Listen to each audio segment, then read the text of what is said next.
জাবিলে নূর পাহাড়ে যাওয়ার জন্য বাসাতে বের হয়েছিলাম সকালে। জাবিলে নূর মক্কা আল মুনাওয়ারা যে পাহাড় রয়েছে, হেরা গুহা, তো সকালে না গেলে পাহাড়ে ওঠা যায় না। এবং সকালে বের হয়েছিলাম, কিন্তু ওদিকে কোনো গাড়ি আজকে যাচ্ছে না। তাই এক রাস্তার ধারে অনেক অপেক্ষা করতেছি বসে বসে, যদি গাড়ি আসে তাহলে যাব। আর অনেকক্ষণ এই রোদের মধ্যে হাঁটাহাঁটি করার পরে ভাবলাম একটু ঘুরে ঘুরে দেখি এই মক্কা শহর, আল্লাহ রাসূলের দেশ। প্রায় মাসখানিক হয়ে গেল মক্কায় আছি। তো এমনই একটা জায়গার মধ্যে বসছিলাম রেস্ট নেওয়ার জন্য, মনে চাইলো একটু ভিডিও করি, কারণ সত্যি এই জায়গাটি অনেক সুন্দর। দূর আকাশে দেখা যায় পাহাড় আর পাহাড়, কিন্তু রাস্তার ধারে একটুখানি জায়গায় সবুজ।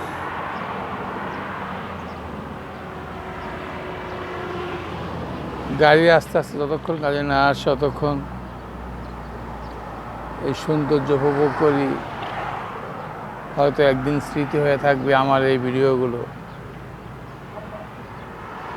গাড়ি হয়তো এসে গেছে, তো গাড়ি দেখতেছি, হ্যাঁ এটাই আমার গাড়ি।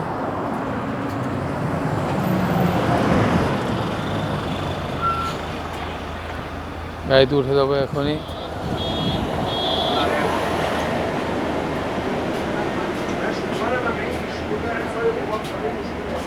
সালামু আলাইকুম।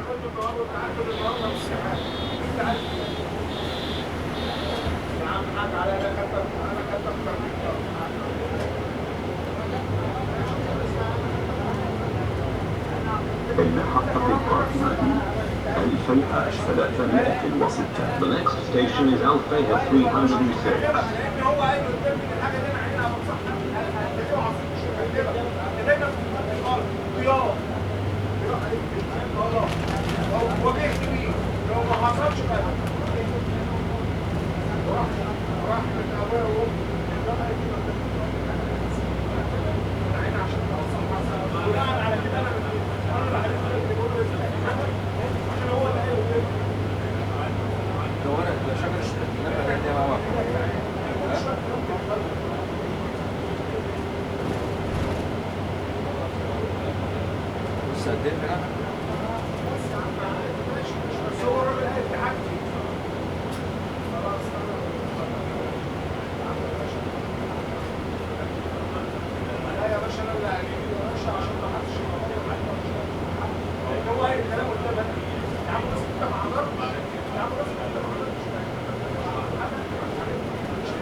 هذه محطة الفيئة 306. This station is Al-Fayha 306. প্রায় একটি মাস এই জায়গাটি থেকে আল্লাহর ঘর বাইতুল্লাহ যাওয়া আসা করেছি। এই মন চাইলো স্মৃতি হিসাবে রেখে দেই এই ছবিগুলো।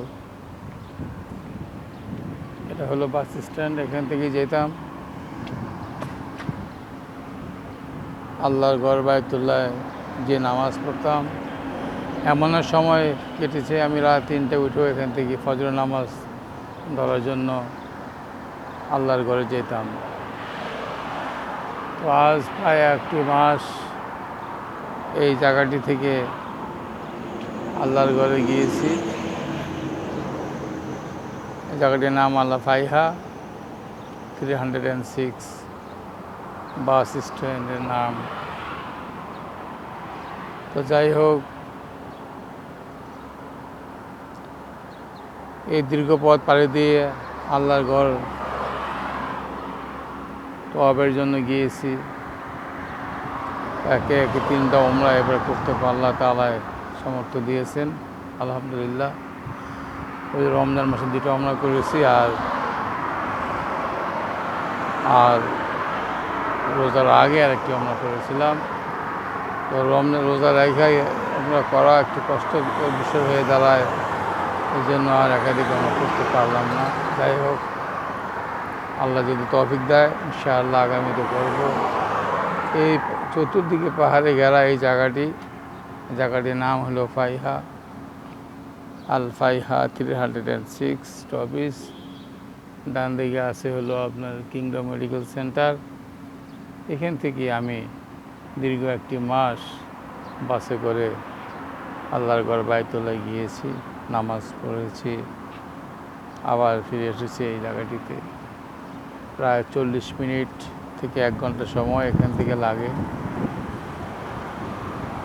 ভিডিওটি করে রেখে দিলাম এই কারণে যে দেখা গেল আজকে আল্লাহ তাআলা যদি আরেকবার সুযোগ আমাকে দেয়, যদি আসতে পারি এই মক্কায়, তাহলে হয়তো এই জায়গাটি পরিবর্তন হয়ে যেতে পারে।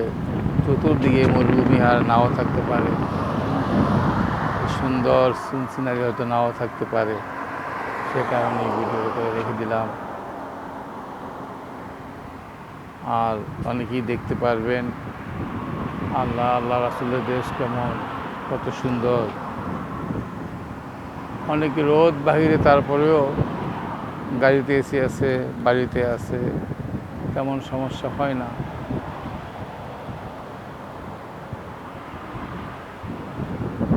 এখন বাকি পথটুকু হেঁটে হেঁটে যেতে হবে, এরপর আর গাড়ি যাবে না।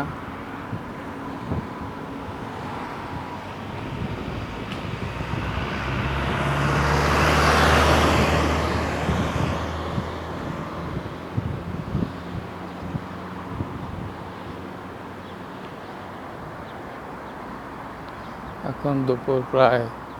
কত সুন্দর পাহাড় আর পাহাড়, কখনো পাহাড়, কখনো মরুভূমি, কখনো বড় বড় বিল্ডিং।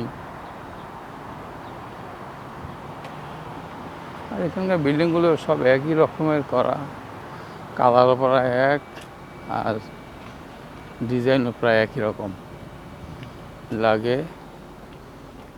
বাড়ির পাশে কোনো গাছগাছরা নেই, কেমন জানি খালি বিল্ডিং আর বিল্ডিং দাঁড়িয়ে আছে আমার কাছে মনে হয়। যাই হোক, এই স্মৃতিগুলি থাকবে হয়তো।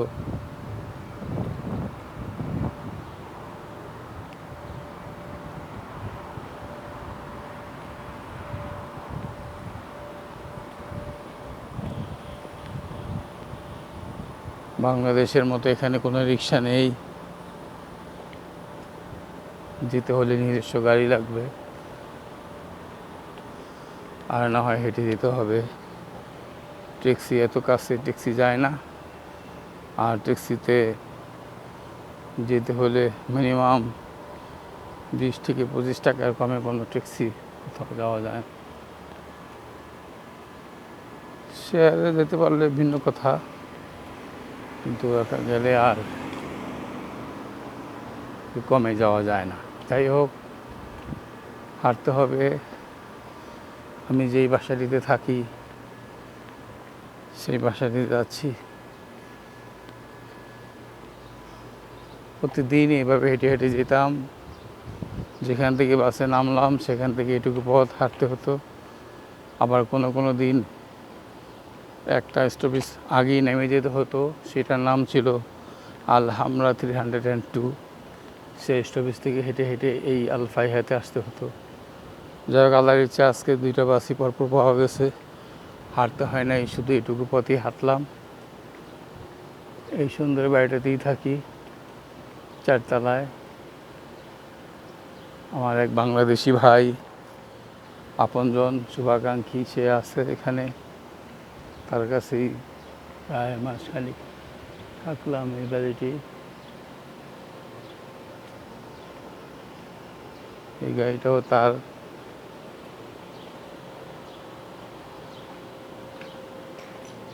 এই হলো নাম্বার।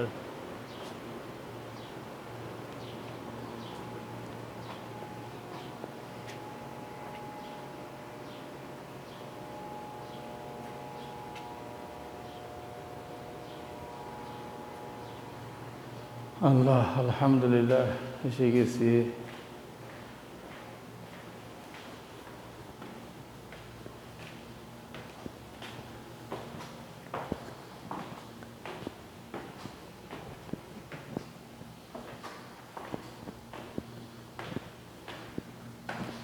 দোতলা, সুন্দর।